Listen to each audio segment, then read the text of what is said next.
Hi guys, so it's me again. Just to let everybody know, I'm a klutz and I forgot my key. So now I'm sat here waiting for my husband to come and give me my key. This is not the first time. I'm sure this is like the second time in the last 2 months. But yeah, it's my own fault because I never check my keys when I leave home. So basically, yeah, I stood outside for at least 20-25 minutes waiting for my key. And I do feel a bit bad on my husband because he's having to get my toddler out of the house and all the way down here just to open the door.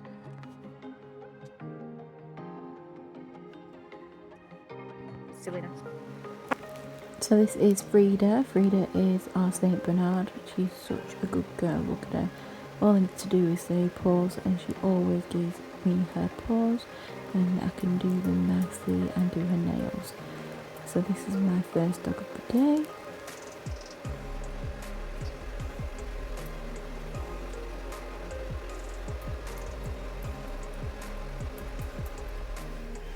And then we've got our two beautiful girls in the bath with Taylor.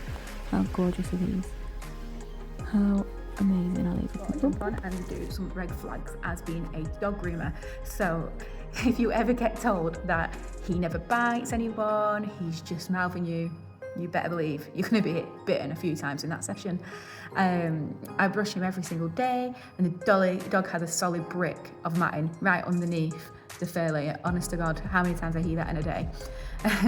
He doesn't like it when you touch his feet.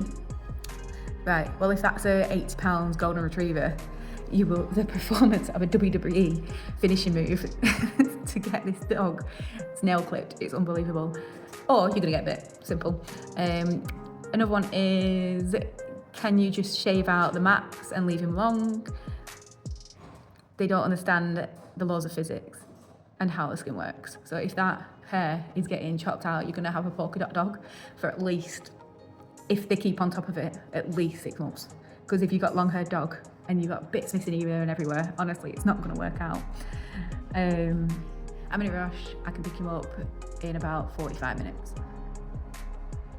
I don't think I'll be able to get the dog cleaned and dried in 45 minutes, depending on like if the dog's massive. Yeah, if you've got a little Chihuahua or tiny little like Maltese that just wants a bath and brush, that's fine. But if you've got something like a golden retriever, husky, and they're like, this isn't a drive-through. You can't just drop off, pick up in about 20, 25, 40 minutes. It doesn't work like that. It takes at least 20 minutes to wash your dog and another 20 minutes, if not half an hour, to dry the dog, depending on how good your dryers are. So it's not going to work anyway. So, and the three big warning signs is a drop and dash. If a customer hands you the leash and literally sprints to the car and you don't know what you're doing, you're like, oh, luckily I write everything down from the time before. But if it's a new customer, you're then chasing them, texting them. You didn't tell me what you wanted. That's not going to work. That's going to put me back at like 15 minutes. Sometimes they don't even reply. So yeah, and then the price haggler. If they complain about your price before you even start the groom, I wouldn't even bother. I'd just say, listen, I've had this load where I am a bit expensive, that's fair enough. But the location I'm in and the prices of all the premium products I use, I just say to her, I'm so sorry if this is too much for you, I would give you somebody else's number down the road. I know majority of the groomers around here, we all get together and we've all known each other in our past jobs, etc. So really, I just say to them, I'm sorry, I'm not haggling with price, this is my price. And if you do want to go somewhere else, here's another person's number. 9 out of 10, they'll go, oh, no. I like the way you do it, I'll stay with you. But you do get a 1% of people who are just there to haggle money down. And to be honest, I don't really want to stress myself out doing more grooms in a day than I need to, because burnout's not a great thing to have. And then the home groomer fixer-upper. I've tried to do his bangs at home. I've tried to groom him at home because you're a bit expensive. I've tried to do him at home because he's a biter and nobody will accept him. Normally that means the dog's really naughty and he doesn't like to stay still, or the dog's going to come in with a lot missing from one side and not on the other, so you're going to have to blend all that in. And 9 out of 10, a lot of my home groomers, dogs that have come to me, I had a lot when I came here, they bit because they've not been trained to behave on the table. Unfortunately, that happens, and it just takes a few sessions with myself or with my colleagues to get them dogs to the point where they feel comfortable and feel that, yeah, this is where we're coming. that's fine. I'll sit there nicely. So that to me is a big bonus if your dog comes on a schedule. So, and then I say one more thing. If your client's coming through the door and that dog backs out and the client's blaming you for that dog backing out, every dog backs out. Every dog doesn't want to be here. Every dog knows it's coming for a bath. The natural instinct of a dog wants to be smelly. That is the order. That is how they communicate to other dogs. So you're coming in here, getting fully clean, smelling like, say, black cherry on the way out. Dogs don't really like that, so they are going to back out. It's not the groomer's fault. We're not doing anything wrong. Once your dog has gone past that gate and you've literally left the salon, that dog settles down.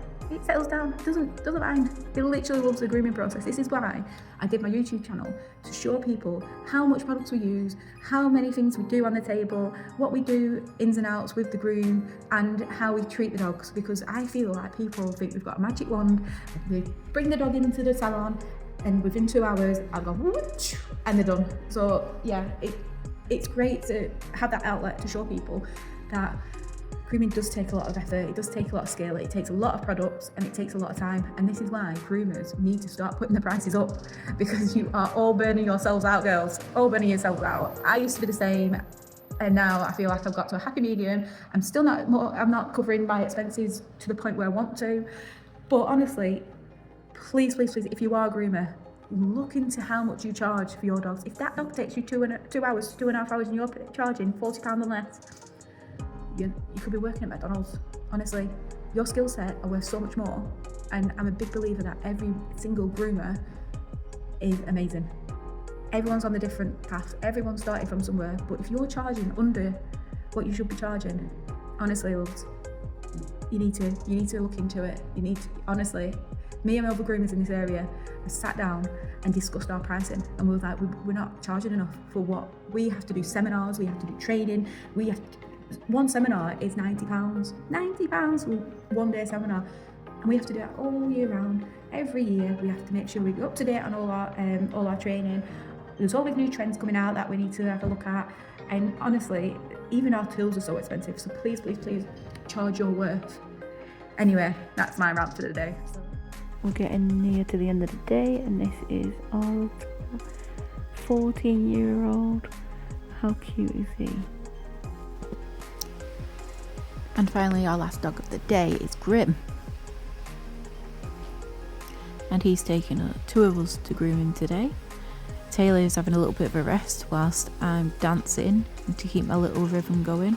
And hopefully it will just be done enough. So I'm so happy now. We can just relax after this dog, hopefully, as long as he behaves, because sometimes it can be a bit hard work. So you can see me dancing away, making sure that I get all the hair from the skin all the way to the tip of the fur, so you'll smell beautiful. So just that big ribbon, he's gone flying, taking this out, where now it's not working, so I'm going to have to send it off. And I'll put a picture of my other dryer, which is also broken. I'll have to try and fix this one. Tried to fix it. It all snapped. I've taken it off. I've moved it all around. I brought it down. It's making a horrible whistling noise. So what I'm going to do now is order a new one of these parts. Send this off for servicing anyway, because it's due, and then send that off for servicing because it's broke, and buy myself a new dryer. So I've continued this on to another day. This is dryer ready to go off now to the servicing with Artero, and I'm going to buy something new, hopefully. Groomers World. So I've got a new stand and a new dryer, because at the moment I'm using this bad boy because my Artero went flying the other day. So this is what we got. How nice is this? So shiny. But do you know what I've noticed? Can I just show you all? Look at the buttons here and the turn dial. Look at the size of it. And look at the spout here. That fits into here nicely.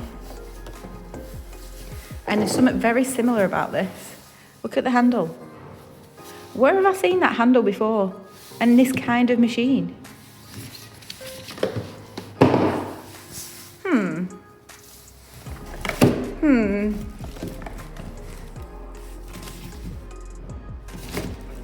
Don't mind the mess. I've had it for about 2 years. Well, a year or two. This one and this one, obviously this one's bigger, but they do this one in this size. So it's the same machine with different outer casing and colour. So I was looking at this one in the M2 for the Artero, and it was about nearly 300 quid. This one I got for about 200, maybe £100 less. Granted, I got a deal on this, but I turned it on and it's the same power and the same buttons and the same handles as the Artero.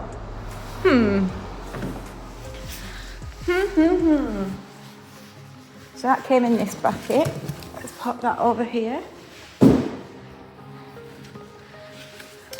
Now this is the stand. Got the stand of it because what I am doing is I've got one of these stand dryers already. However, when my blaster comes back from Artero nice and fixed, I can use this as a stand dryer. 2-in-1 sound. So yeah, I'm going to build it now, see how it looks at the end. Even the filters are the same.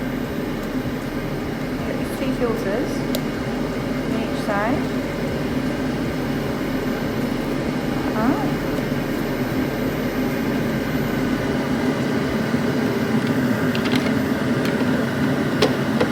It's the same product, different.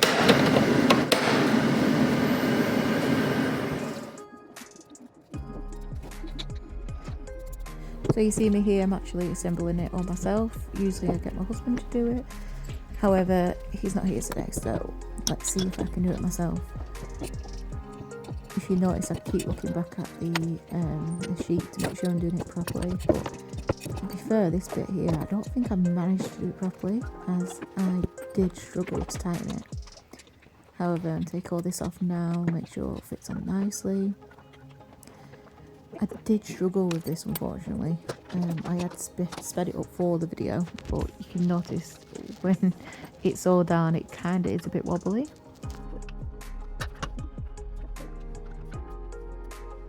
You see this bit here, I've still not even fixed this from then, because honestly, I've got the tiniest little screwdriver that's absolutely the end of tether.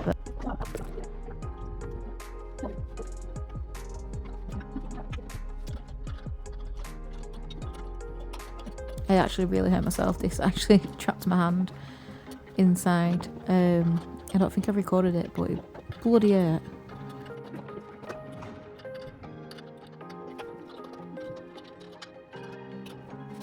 I think next time I'll just get my husband to do it. It'll be a lot easier.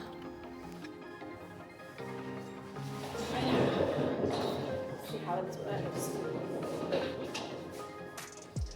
This is it on low setting.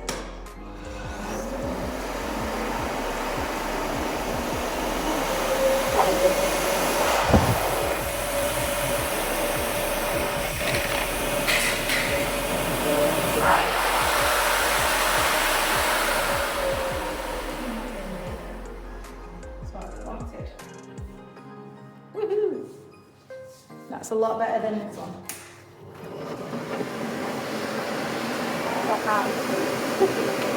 That one is a lot better than what we needed.